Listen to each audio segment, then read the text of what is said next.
Hello friends, स्वागत है आपका एक नई क्लास में। यह आपकी जो है संपत्ति अंतरण की क्लास है। किसकी? संपत्ति अंतरण की क्लास है।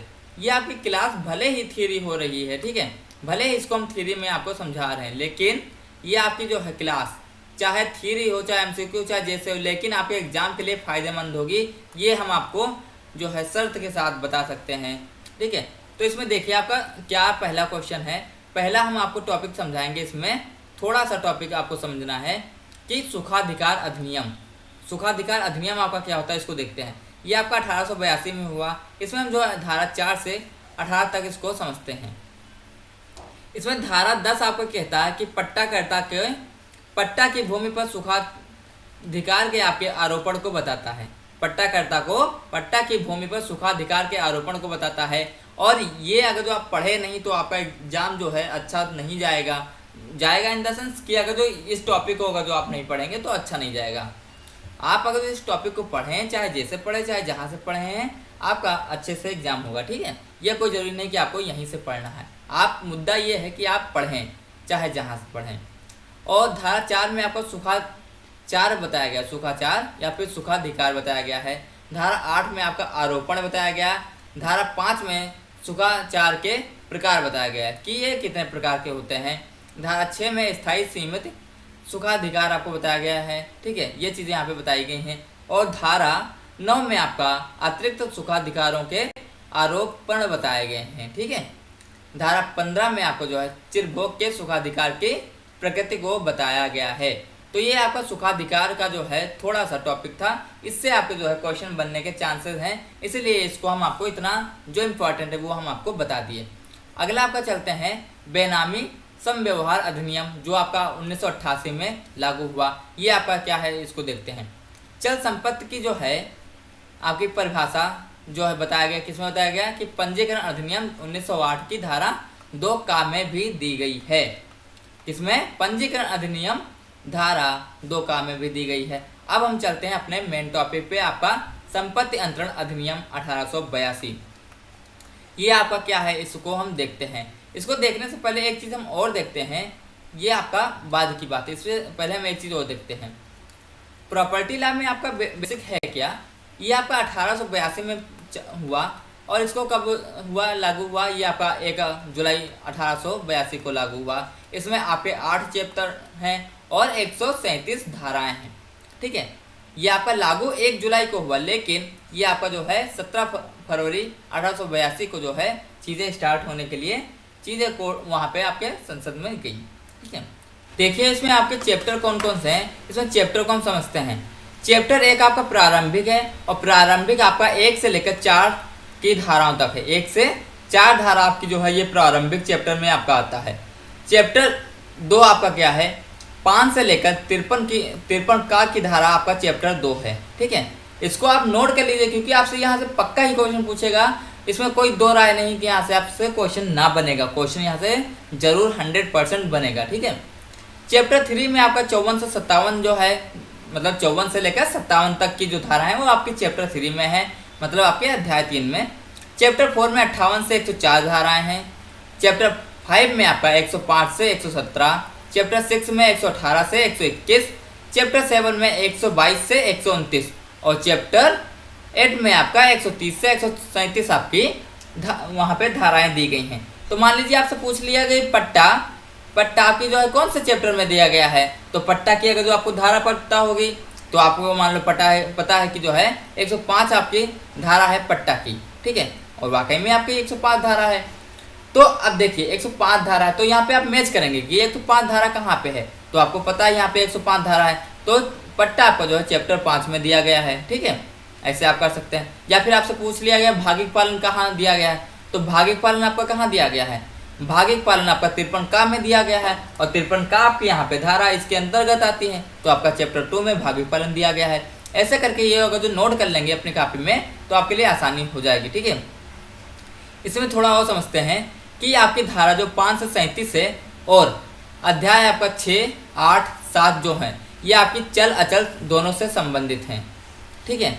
धारा 38 से 53 1 है आपकी, और अध्याय 3, 4, 5 ये आपकी अचल से संबंधित आपकी धाराएं हैं, ठीक है। तो ये चीज़ें आपकी इंपॉर्टेंट थी पहले बताने वाली, तो हम इसको पहले बता दिए। अब हम चलते हैं अपने मेन पॉइंट पे।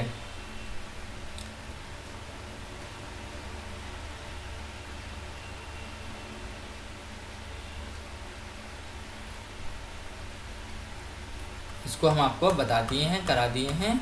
हाँ, देखिए अब यहाँ पे संपत्ति अंतरण अधिनियम आपका 1882, इसमें धारा 105 से 107 जो है वो आपको पट्टा के बारे में बताती है, और ये आपके अध्याय 5 से संबंधित है। धारा 117 आपके कहता है कि कृषि योग्य जो पट्टा होता है उसकी बात ये करता है, ठीक है। और धारा 108 का आपका पट्टादार के अधिकार और दायित्व बताती है। धारा 108 खा आपके पट्टादार को अधिकार और दायित्व बताती है। पट्टाकर्ता के अधिकार 100 का मतलब का में बताया गया, और पट्टादार मतलब खा में। जो पट्टा करेगा वो का, जो पट्टा लेगा वो आपका खा, ठीक है। पट्टाकर्ता और पट्टादार दोनों में अंतर होता है। 107 में आपको बताया गया कि पट्टा कैसे किया जाता है, अभी हम आपको बताए थे, मतलब जो है एक चैप्टर पहले, एक वीडियो पहले हमने आपको ये चीज़ बताई थी। यहाँ से हम समझते हैं कि आपका जो है भारतीय शुल्काचार अधिनियम आपका क्या है और यहाँ पे कैसे लागू हुआ, क्योंकि यहाँ से क्वेश्चन आपके बनेंगे और यहाँ से जरूर ही क्वेश्चन बनेंगे। ये आपका जो है 1 जुलाई 1882 से ही लागू है। इसमें 17 फरवरी 1882 को ये चीज़ें चर्चा में आई, और 64 इसमें धाराएं हैं और 6 आपके इसमें अध्याय हैं। इसमें 6 अध्याय हैं, उसमें 8 अध्याय थे आपके, उसमें 137 धाराएं थी, इसमें आपके 64 धाराएं हैं। वो भी आपका 1 जुलाई 1882 लागू हुआ, ये भी आपका 1 जुलाई 1882 लागू हुआ। शुल्काचार आपका जो फ्रेंच शब्द का एक शब्द है, फ्रेंच का एक शब्द है। यह अधिकार आपका बहुत प्राचीन है, यह अधिकार आपका बहुत ही प्राचीन है। कॉमन लॉ के रूप में शुल्काचार कानून में ब्रिटिश के दौरान प्रवेश किया गया था, ठीक है। ब्रिटिश शासन के दौरान इसको प्रवेश मिला था। अब पिकाक देखिए, यहाँ पे पिकाक क्या, पिकाक एक काफ़ी ज़्यादा चीज़ों को समझने वाली आपकी एक शब्द है, और यहाँ पे काफ़ी ज़्यादा इंपॉर्टेंट है। इसके अनुसार देखिए पिकाक जो है क्या होता है, इसको देखिए। शुल्काचार की परिभाषा आपकी दी है किसमें, धारा 4 में। शुल्काचार की परिभाषा धारा 4 में दी गई है। बिना लाभ के विशेषाधिकार के रूप में जो किसी अनुसेवी संपत्ति स्वामी को उस संपत्ति के संबंध में प्राप्त होता है, जिसके अंतर्गत दूसरी संपत्ति के स्वामी के उपभोग पर उस सीमा तक प्रतिबंध लग जाता है जितना कि वह पूर्ण स्वामी की भलाई लाभ के लिए कुछ करने, ना करने या फिर सहने करने के लिए वृत्त रहता है, ठीक है। अधिष्ठायी संपत्ति का स्वामी को अनुसेवी संपत्ति प्राप्त होता है। शुल्काचार के आवश्यक तत्व क्या है, इनको हम देखते हैं। इसके 8 आवश्यक तत्व हैं। इसमें देखिए 2 पृथक संपत्तियां होती हैं, और इस 2 पृथक संपत्तियों से रिलेटेड आपका केस है देवस्थानम वर्सेस आपका कनलक्ष्मी का, ठीक है। ये आपका इससे इंपॉर्टेंट केस है, मतलब जो है अटैच केस है। शुल्काचार संपत्ति का लाभकारी प्रयोग करेगा, ठीक है। शुल्काचार संपत्ति का लाभकारी प्रयोग करेगा। इसमें अधिकार सर्वबंधी होते हैं। शुल्काचार का दावा शाश्वत और निरंतर होता है, या संपत्ति पर आरोपित होता है। अमूर्त अधिकार होते हैं, और इसमें अधिष्ठायी अनुसेवी अलग अलग 2 अलग अलग व्यक्ति होते हैं। यह संपत्ति नहीं बल्कि एक संपत्ति पर आश्रित आपकी सुविधा होती है, ठीक है। जैसे आपके पास कोई सुविधा है, कोई आपका मान लो एक आपके पास पेड़ है, ठीक है। और ये पेड़ है, इसमें क्या है, ये आपकी एक संपत्ति है, आप भी जानते हैं। और इस पेड़ से जो है हर साल इसमें जो है कोई फल आता है, ठीक है। और फल आता है तो यहाँ पे क्या होगा, यहाँ पे आपका जो है एक व्यक्ति जो है यहाँ से आपकी जो है संपत्ति तो है, यहाँ से जो है उसका लाभ लेता है, ठीक है। और निरंतर लाभ लेता है, तो वहाँ पे आपके शुल्काचार के ये आवश्यक तत्व में आता है, ठीक है। अगला आपका पॉइंट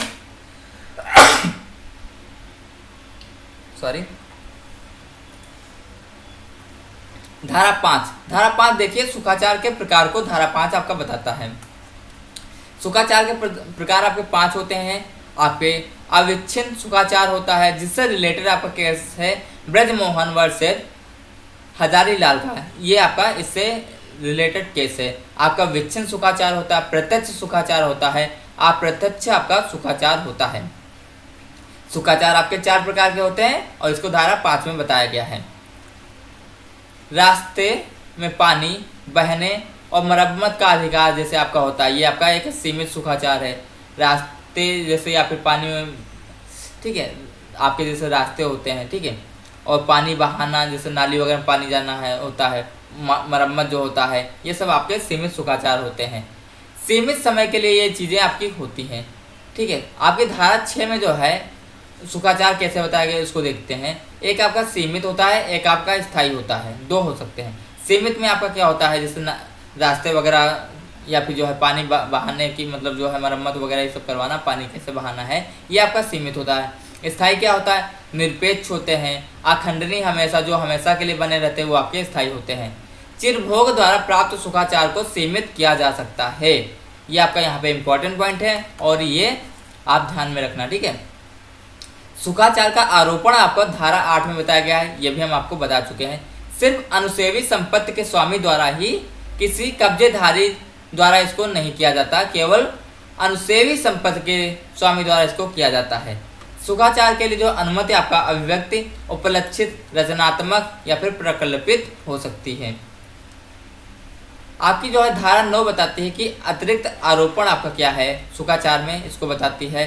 धारा 10 आपका जो है और 11, 15 और 13 आपका जो है चिरभोग द्वारा प्राप्त सुखाचार को बताती है, ठीक है।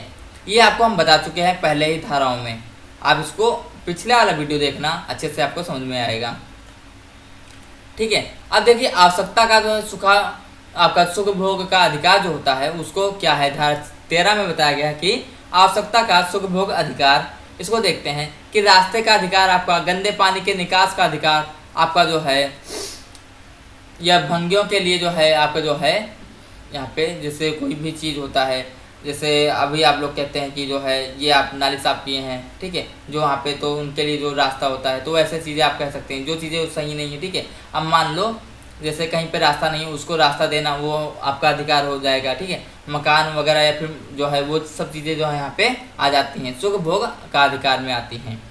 कल्प सदृश सुखाचार आपका क्या होता है, इसको धारा 13 में ही बताया गया है। ये आपके जैसे सिंचाई, प्रकाश, हवा, रास्ता, जल, ये सब चीज़ें आपके किसमें, कल्प सदृश सुखाचार में आती हैं, और आवश्यकता का सुखाचार में यह आपकी सब चीज़ें आती हैं। रुद्रिक सुखाचार एक आपका होता है, ठीक है। अब हम देखते हैं संपत्ति अंतरण अधिनियम 1882, जो यहाँ से आपका बिल्कुल कोर स्टार्ट होता है। इतना तो आपका जो है जो इम्पोर्टेंट था वो भी हम बताए, लेकिन अब आपका ये बिल्कुल सिलेबस से स्टार्ट होता है, वो भी आपका सिलेबस का था, लेकिन वो वहाँ से क्वेश्चन बनने के चांसेस थे, इसलिए हम आपको बताएं, और यहाँ से भी अच्छे खासे क्वेश्चन बनेंगे, ठीक है। 1 जुलाई को लागू हुआ, ठीक है। इसमें 137 सेक्शन होते हैं, 8 आपके अध्याय होते हैं, आपको बताया भी। संपत्ति को संविधान में 1978 के द्वारा 300 का में रखा गया है। पहले से जो है संवैधानिक दर्जा प्राप्त हो गया है, पहले ये आपका क्या था, मूलभूत अधिकार था, ठीक है। मूलभूत अधिकार मतलब आर्टिकल आपके जो है 32 में था, ठीक है। लेकिन अब इसको जो है कहाँ पे रखा गया है, इसको आर्टिकल 300 का में रखा गया है, ठीक है। अगला आपको पॉइंट, सॉरी यहाँ पे आर्टिकल 32, इसमें हम थोड़ा कंफ्यूज हैं, ठीक है। आर्टिकल 32 ही शायद सही है, और आपको 300 का में रखा गया, ये आपकी बिल्कुल बात सही है, ठीक है। पहले आपका संपत्ति का जो अंतरण था वो आपका मूलभूत एक अधिकार था, तब वहाँ पे आपको संपत्ति के लिए जो है आप सुप्रीम कोर्ट जा सकते थे, लेकिन अब आप सुप्रीम कोर्ट संपत्ति के लिए नहीं जाते हैं अगर जो इसका हनन होता है। सीमित एवं चल संपत्ति की परिभाषा अधिनियम में नहीं दी गई है। सीमित और चल संपत्ति की परिभाषा नहीं दी गई है। चल संपत्ति की परिभाषा आपकी पंजीकरण अधिनियम 1908 में दी गई, ये हम आपको बता चुके हैं। संपत्ति से जुड़े सभी अधिकार एक ही समय से अलग अलग व्यक्तियों के पास हो सकते हैं, एक ही समय में अलग अलग व्यक्तियों के पास हो सकते हैं। इंग्लैंड में जो है पट्टा आपका जो है क्या होता है, पर्सनल संपत्ति होता है, और भारत में पट्टा आपका स्थावर संपत्ति होता है। अधिनियम की धारा 3 जो है ये अचल संपत्ति की परिभाषा देती है, ये भी आपको बताया, ये आपकी अति संक्षिप्त है और नकारात्मक प्रकृति की इसमें बताया गया है। न्यायमूर्ति होलवे ने जो है एस कुरुप्पा वर्सेस नेगी रेड्डी के केस में बताया है, क्या बताया है इसको देखिए। ये जो है संपत्ति के चलायमान क्षमता पर आधारित चीज़ों को बताया है। यहाँ पे क्या बताया गया कि स्थावर अचल संपत्ति, ये जो सब चीज़ें हैं इससे रिलेटेड जो आपका केस बनेगा तो आपका क्या बनेगा, एस कुरुप्पा वर्सेस नेगी रेड्डी का केस यहाँ पे बन जाएगा। आंग्ल भाषा में कृषकों को स्वामित्व नहीं प्राप्त है, ठीक है। भारत में कृषकों को स्वामित्व प्रदान किया गया है, ठीक है। अब इससे रिलेटेड केस आप देखिए कौन कौन से आपके रिलेटेड केस हैं। कलेक्टर ऑफ त्रिपुरापल्ली वर्सेस लेक्का मनी का केस, सूर्य नारायण वर्सेस पत्तन, वेंकट नरसिंह नायडू वर्सेस कोटैया का आपका ये जो केस हैं ये आपके भारत में जो है कृषकों को स्वामित्व प्रदान करने से रिलेटेड आपके केस हैं। भारत में जो है सुधार द्वारा काश्तकारों की जो है 14 किस्मों आपकी बताई गई किस्में यूपी टेनेंसी एक्ट 1939 में आपको ये खत्म कर दिया गया। ठीक है, इसमें 14 किस्में थी, इसको खत्म कर दिया गया कि भारत में 2 प्रकार के आपका काश्तकार होते हैं, एक आपका अंतरणीय हित वाले, अब आपका गैर अंतरित हित वाले। ठीक है, संपत्ति अंतरण अधिनियम आपकी जो है 5 प्रकार के अंतरण हो सकते हैं। कैसे कैसे आपका 5 प्रकार से अंतरण हो सकता है, या फिर आप विक्रय कर दो, कोई भी चीज को आप बेच दो, मतलब अपने हाथ से किसी दूसरे को दे दो तो वो आपका अंतरण होता है। ये आप ऐसे 5 प्रकार से कर सकते हैं। किसी को बेच दो, किसी से वस्तु बदल लो, किसी को आप बंधक में रख दे दो, किसी को दान दे दो, या फिर पट्टा दे दो। विक्रय, विनिमय, बंधक, दान, पट्टा, ये आपके 5 प्रकार की जो है चीजें पर लागू होता है आपका संपत्ति अंतरण। दान में आपका पूर्ण हित उसको स्वामित्व दूसरे को चला जाता है, और विक्रय और जो ये आपका जो विनिमय होता है इसमें अंतर्ति को पूर्ण हित होता है। धारा 3 आप देखिए, इसमें जो संपत्तियां आपकी स्थावर हैं, स्थावर आप जानते क्या होता है। ठीक है, ये आपकी भूमि से लगी होती हैं, या भूमि से इससे लाभ मिलता है, या भूमि से जुड़ी होती हैं। ठीक है, अब यहाँ पे भूमि से जो जैसे खड़ी काष्ठ मतलब जो आपकी घास होती है, उगती फसलें, और ये घास खड़ी काष्ठ किसको बोलते हैं, इसको बांस को बोलते हैं। बांस बम्बू जिसको आप लोग जानते होंगे, बांस या बम्बू। ठीक है, उसको क्या खड़ी काष्ठ बोलते हैं। ये सब चीज़ें आपकी जो है स्थावर संपत्ति में नहीं आती। ठीक है, ये आपकी स्थावर संपत्ति में नहीं आती, ये आपकी चल संपत्ति होती है, अचल संपत्ति नहीं होती है। यहाँ पे एक केस हुआ मार्शल वर्सेस ग्रीन का। इसमें जो है फलदार वृक्ष जब फल खाने के जो है लिए आते हैं, ठीक है, तो वहाँ पे उद्देश्य यह होता है कि वह स्थावर संपत्ति होगा। ठीक है, सोनी चेटियार वर्सेस संस्थानम में इस विचार को शांताबाई वर्सेस बम्बई राज्य में इसको मान्यता मिली थी। भूमि से संलग्न चीज़ें आपकी क्या है, इसको हम भी देखते हैं। जैसे आपकी जड़ें जमीन में होती हैं, नींव जमीन में होती है, वस्तु से मतलब जैसे आपकी जो है कोई चीज़ें जमीन के नीचे हैं, आपका व्यापार प्रयोजन से लगे संयोजन, इसमें जो जैसे मान लो आप मूली बोए तो मूली नहीं, मूली तो आपकी जमीन से जरूर लगी, लेकिन वो आप व्यापार के लिए है, उसको आप सोचे कि स्थावर संपत्ति होगी तो नहीं, वो आपकी अचल ही संपत्ति रहेगी। तो जो व्यापार प्रयोजन से लगे संयोजन होते हैं वो आपके जो है नहीं आते इसमें। हॉलैंड वर्सेस आपका हाक्सन का एक केस हुआ, इसमें स्क्रू बोर्ड से जुड़ी मशीन स्थावर संपत्ति नहीं है, ये आपको बताया गया था। जैसे आपकी कोई मशीन जो है स्क्रू बोर्ड से आप जोड़ दिए और जमीन से मतलब जुड़ गई, तो इसका मतलब ये थोड़ा कि स्थावर संपत्ति हो जाएगी, वो आपकी जो है अचल संपत्ति नहीं चल संपत्ति ही रहेगी। पूजा का अधिकार स्थावर संपत्ति नहीं है। जगदेव वर्सेस रामशरण केस में ये चीज़ें बताई गई थी। ठीक है, अगर तो इसको नहीं समझ में आता तो भी हम आपको फिर से बताएंगे। ठीक है, धारा 3 अब देखिए, धारा 3 जो है अनुप्रमाणन में जो है आपका 2 साक्षी आवश्यक होते हैं। ठीक है, जैसे धारा 3 आपका रजिस्ट्री करोगे तो वहाँ पे 2 साक्षी आपके आवश्यक होते हैं, 2 से कम साक्षी नहीं लगेंगे। चंदन वर्सेस लोंगाबाई का केस हुआ, जहाँ साक्षियों ने पक्षकारों को हस्ताक्षर करते ना देखा। जो जहाँ पे जैसे साक्षी होते, साक्षी मतलब कि वहाँ पे जो आपके जो है एविडेंस के लिए जो वहाँ पे व्यक्ति जाता है प्रूफ करने के लिए कि भैया हाँ इन्होंने साइन किया है, तो वहाँ पे ये हो गया कि वो जो प्रूफ करने गए थे उन्होंने कह दिया कि हमने जो है इनको साइन करते देखा ही नहीं पक्षकार को, तो ऐसा अनुप्रमाणन आपका अमान्य होगा। ठीक है, चंदन वर्सेस लोंगाबाई के केस में ये चीज़ें हुई थी। धारा 61 आपका क्या है, अवैध अनुप्रमाणन। आपका अवैध अनुप्रमाणन कैसे होता है इसको देखते हैं। यदि दस्तावेज विधित प्रमाणित नहीं है तो वहाँ पे आपका अवैध प्रमाणन हो जाता है। ठीक है, सूचना सिद्धांत के आधार आपके क्या है, लोकनीति होता है, विबंधन का सिद्धांत होता है, अवधारणा होता है। सूचना आपकी 3 प्रकार की होती है, वास्तविक होता है, परिलक्षित होता है, या फिर अभ्यारोपित सूचना। 3 प्रकार ये होती है। ठीक है, वास्तविक सूचना क्या होता है इसको हम देखते हैं। सूचना ऐसा व्यक्ति द्वारा दी जानी चाहिए जो संपत्ति में हित रखता हो। सूचना उसी व्यवहार में संबंध हो जो जिस प्रकार का वहाँ पे अंतरण रहा हो। ठीक है, ये आपकी वास्तविक सूचना होती है।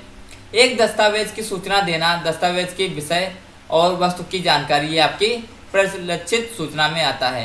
परिलक्षित सूचना आपकी जो है 2 प्रकार की हो सकती हैं, आपके तथ्य विलेख की परिलक्षित सूचना या फिर प्रभार या दायित्व की परिलक्षित सूचना।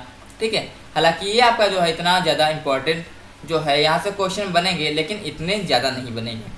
अनुप्रमाणन करने वाला दस्तावेज की विषय वस्तु से जो यहाँ पे बाध्य नहीं होती है। बंधक एवं विक्रय का पंजीकरण परिलक्षित सूचना है। ये आपका यहाँ पे इम्पोर्टेंट केस है, यहाँ पे आप याद कर लेना, ये आपका क्वेश्चन पूछ सकता है। वास्तविक कब्जा संपत्ति के स्वामित्व की परिलक्षित सूचना है। ये आपका यहाँ पे अपवाद है। संपत्ति के कुछ भाग पर जो है कब्जा संविदा पर आंतरिक आपका जो है, ये आपका इतना इम्पोर्टेंट नहीं है, हम आपको इम्पोर्टेंट बता रहे हैं, ठीक है। एक व्यक्ति संपत्ति को अंतरित कर सकता है। कौन कौन सी संपत्ति को? संपत्ति के अंतर्गत आपका आता क्या, इसको देखिए। अनुयोज्य दावा आपके आते हैं, निहित सामंत्रित हित आते हैं, बंधक की वस्तुएं आती हैं, बंधक की गई संपत्ति वापस पाने का अधिकार आता है, विवेचन की जो है विमोचन की साम्य आती है, पट्टाधारी में निहित अधिकार आते हैं, संपदा में आपका हिस्सा आता है, ठीक है, सेवा या पद आता है, ये बाजार हाट ये आपकी जो है संपत्ति के अंतर्गत आते हैं, ठीक है। अगला आपका पॉइंट, अंतरण वर्तमान है या भावी हो सकता है, ये भी आपका होता है। वर्तमान आपका अंतरण में आप चाहें तो तुरंत जो अपनी संपत्ति को ट्रांसफर करें या फिर आप फ्यूचर में ट्रांसफर कर सकते हैं। अंतरण आपका वर्तमान और फ्यूचर दोनों में हो सकता है। इसका अपवाद क्या है कि अजन्मे व्यक्ति को, जिस बच्चे का जन्म नहीं हुआ है उसको आप अंतरण नहीं कह सकते, ठीक है, कर सकते हैं। धारा 6 में आपका जो है 10 प्रकार बताया गया है कि आपकी 10 वस्तुएं कौन कौन सी हैं जिनका आपका अंतरण नहीं हो सकता, वो आपका 10 बताया गया है, ठीक है, 10 प्रकार। धारा 6 का में जो है आपका प्रत्यक्ष वारिस की वरासत की संभावना बताया गया है, साहदायकी की मृत्यु पर वसीयत बताया गया है, दान या लॉटरी पाने की संभावना को बताया गया है, और साहदायकी की मृत्यु पर वसीयत जो है इससे रिलेटेड आपका केस है दानी राम वर्सेस जमुना दास का, ठीक है। तो ये आप याद रखना, ये आपका इंपॉर्टेंट है। इसमें जो है कौन कौन सी चीज़ों का आप जो है ट्रांसफर नहीं कर सकते वो बताया गया है। पुनः प्रवेश का अधिकार, ये आपका जो है अंतरण नहीं होगा। सुखाचार का पृथक अंतरण, आपका पर्सनल अधिकार, भरण पोषण के अधिकार, मातृवाद का अधिकार, ये आप सब चीज़ें जो है लोकपद, वेतन, पेंशन, ये इन सब चीज़ों का आपका अंतरण नहीं हो सकता, ठीक है। जहाँ पर प्रतिफल आपका अवैध है उसका अंतरण आपका नहीं हो सकता, ठीक है। पट्टाधारी काश्तकारों, कृषकों के हित या फिर उनके जो अधिकार होते हैं उनका अंतरण नहीं होता है। धारा 108 जा आपका क्या कहता है, इसको समझिए। जे आपका क्या कहता है, पट्टे से संबंधित हित अधिकारों का अंतरण आपका नहीं हो सकता। पट्टे से संबंधित आपके हित या फिर अधिकार का उसका अंतरण नहीं हो सकता, ठीक है। अगला आपका पॉइंट, जीवित व्यक्ति में ही आपका जो अंतरण हो सकता है, बिना मतलब जो पैदा ही नहीं हुआ है उसका अंतरण आपका नहीं हो सकता। अब हम लोग जो है धारा 13 को देखते हैं। धारा 13 का क्या होता है? धारा 13 बेसिकली आपके जो आजाद शिशु होते हैं उसके फायदे के लिए अंतरण जो होता है उसमें धारा 13 में बताया गया है। आजाद शिशु क्या होते हैं? जिनका जो जन्म न हुआ हो वो आपके आजाद शिशु में आते हैं, ठीक है। आजाद शिशु एक आपका अपवाद होता है। अपवाद ये इस चीज़ का है, जैसे आपकी संपत्ति होती है, प्रॉपर्टी होती है, वो आप जो प्रेजेंट टाइम में भी जो है आप ट्रांसफ़र कर सकते हैं और फ्यूचर में भी आप कर सकते हैं। तो ये फ्यूचर में तो आप प्रॉपर्टी ट्रांसफ़र कर सकते हैं, लेकिन उसका एक अपवाद क्या है कि अजात व्यक्ति को आप जो है प्रॉपर्टी को ट्रांसफ़र नहीं कर सकते क्योंकि वहाँ पे उसका जन्म नहीं हुआ है। हालांकि वो जो है फ्यूचर में आपका होने वाला ट्रांसफ़र में से एक आपका पोर्शन है, लेकिन नहीं, ये आपका यहाँ पे अपवाद में रखा गया आजाद व्यक्ति वाला, ठीक है। इसमें कुछ और चीज़ें होती हैं, उनको हम देखते हैं। कुछ विशिष्ट जो है शर्तें होती हैं जब संपत्ति अंतरण अजन्मे शिशु को वहाँ पे हो जाता है। वो कौन कौन सी शर्तें होती है उसको हम देखते हैं, लेकिन वो शर्तों के साथ होता है। यहाँ पे आप सशर्त अंतरण नहीं कह सकते, लेकिन हाँ वो शर्त तो जरूर होती हैं। अंतरणकर्ता द्वारा संपूर्ण अवशिष्ट हित, मतलब जो बचा हुआ हित होता है उसको अवशिष्ट हित कहते हैं, उसको आजन्मे व्यक्ति को अंतरित किया जाना चाहिए। सीधा अंतरण वहाँ पे संभव नहीं है। सीधा अंतरण संभव नहीं, जैसे आपके पास 10 रुपये हैं तो आप 10 रुपये डायरेक्ट उसको सीधे तो अंतरण नहीं कर सकते। ये इसमें जो आपका मान लो 2 रुपये बचा, 5 रुपये बचा, तो ये जो 5 रुपये बचा ये आपका जो है आजाद शिशु को आप अंतरण कर सकते हैं। जीवित व्यक्ति को अंतरण एंड आजन्मी को जो है अंतरण उसका जो है अवशिष्ट हित में होता है। आजन्मे व्यक्ति को जो है संपत्ति अंतरण विलंब करने के नियम आपके जो है किसमें दिए हैं? 13 से 18 में दिया गया है। यह प्रावधान भारतीय उत्तराधिकार अधिनियम 1950 की धारा 113 से 117 के बीच में भी बताए गए हैं। अब हम लोग देखते हैं शाश्वतता का जो है सिद्धांत क्या होता है, इसके विरुद्ध सिद्धांत क्या है, इसको हम लोग धारा 14 में पढ़ते हैं। अभी आपको धाराएं हमने पढ़ाई, लेकिन इसका जो देखिए ये होता क्या है इसको देखते हैं। धारा 14 के अनुसार जो है भारतीय उत्तराधिकार अधिनियम की धारा 114 भी आपकी शाश्वतता के विरुद्ध नियम को जो है प्रदर्शित करती है। इसका मतलब ये होता है कि इसके दो, अब हम ऐसे मतलब इसको समझते हैं कि जैसे मरने के बाद आपका जो है सांपत्तिक अधिकार जो होता है और वयस्क होने पर प्रभावी होने वाली जो दो चीजें होती हैं इनको समझते हैं। अंतर्गति को अपने जीवन काल में संपत्ति अंतरण न करने का अधिकार वाली शर्त को क्या कहते हैं, ठीक है। और दूसरी चीजें हैं अंतरण तात्कालिक प्रभावी ना कर दूरस्थ किसी समय को प्रभावी, मतलब तुरंत ना हो लेकिन आगे के टाइम में जो है उसको प्रभावित हो। तो इन दोनों को चीज को यहाँ पे होता है कि अंतरण वहां पे प्रभावी नहीं होगा, इन दोनों चीजों में अंतरण आपका प्रभावी नहीं होगा। शाश्वतता के विरुद्ध नियम भावी अंतरण को अवरोधित करने वाले नियम के विरुद्ध सिद्धांत होते हैं। मतलब भावी नियम, भावी इन द सेंस आपका जो इसके फ्यूचर में होने वाली अंतरण जो होता है उसके विरुद्ध ये चीजें होती हैं।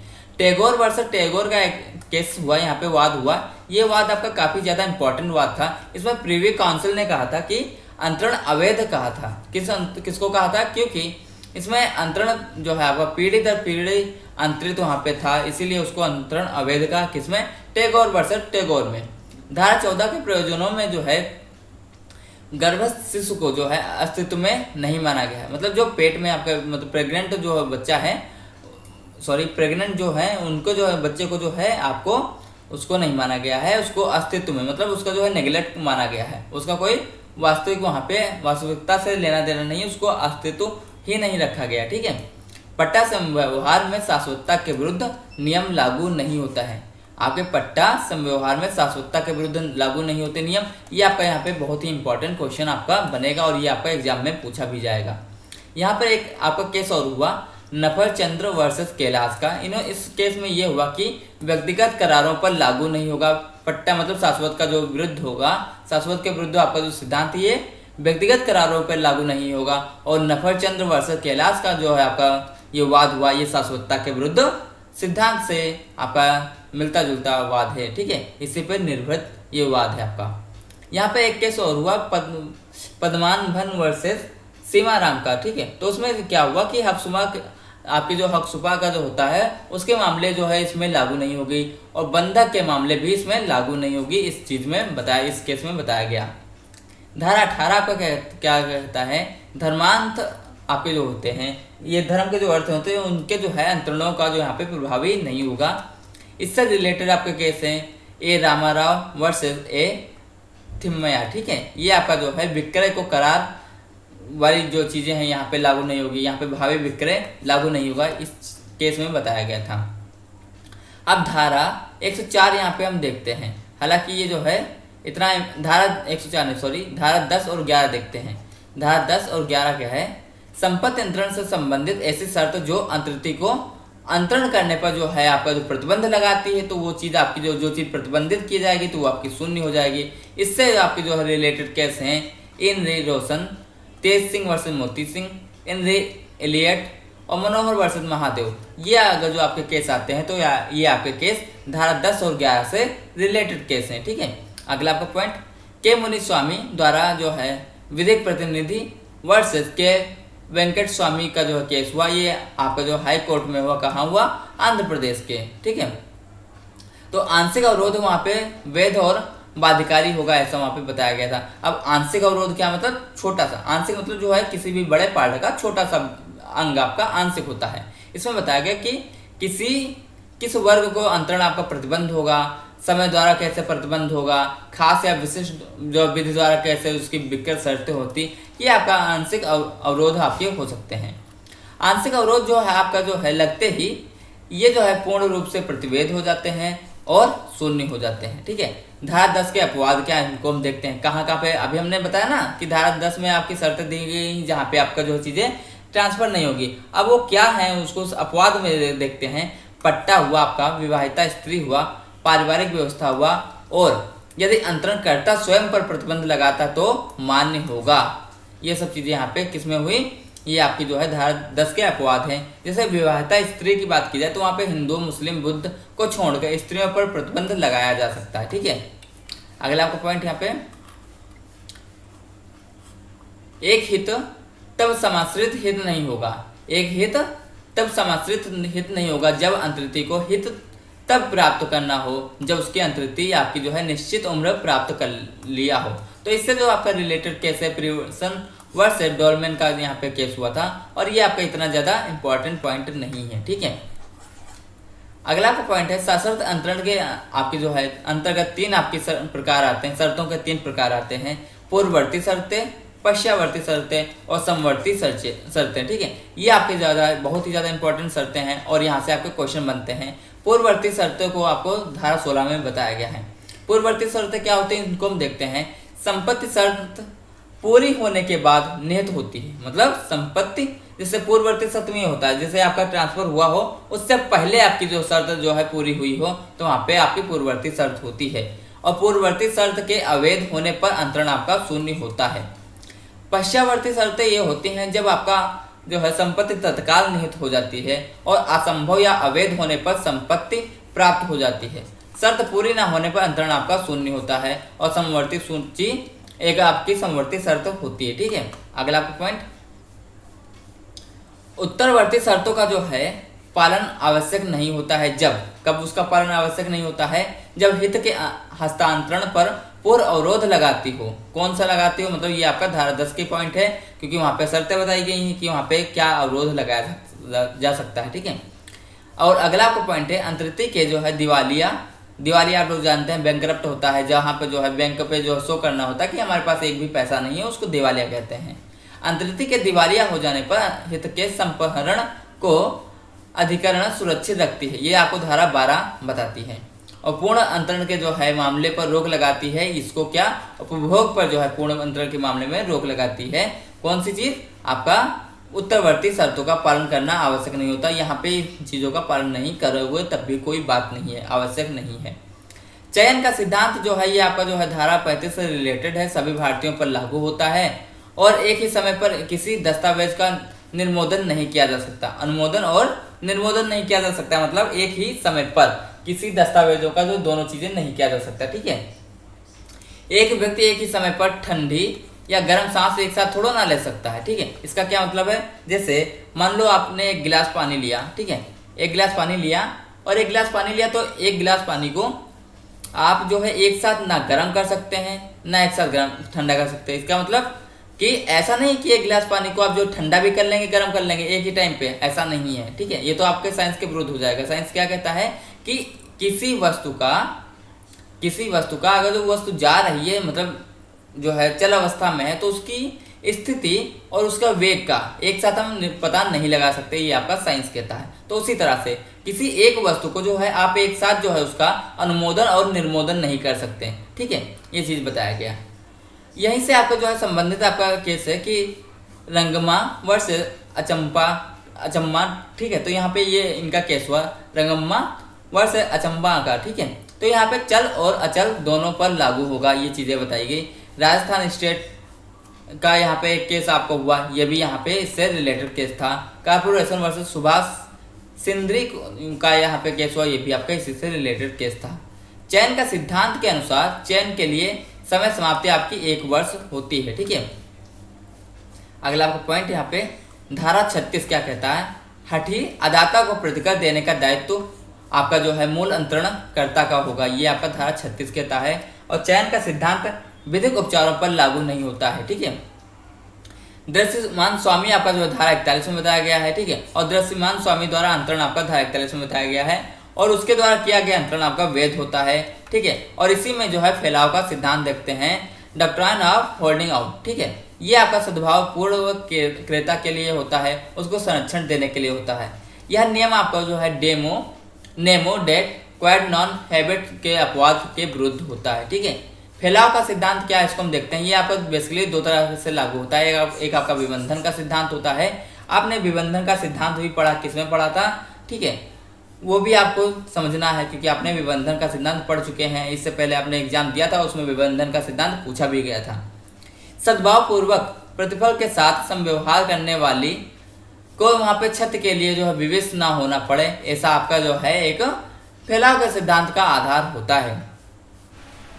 अगर आपको यह वीडियो पसंद आए तो प्लीज़ लाइक शेयर सब्सक्राइब जरूर करिएगा और एक बार में अगर जो आप लाइक नहीं कर भी पाते हैं तो कोई बात नहीं, लेकिन आप इसको शेयर और सब्सक्राइब ज़रूर कीजिएगा। ठीक है, थैंक यू।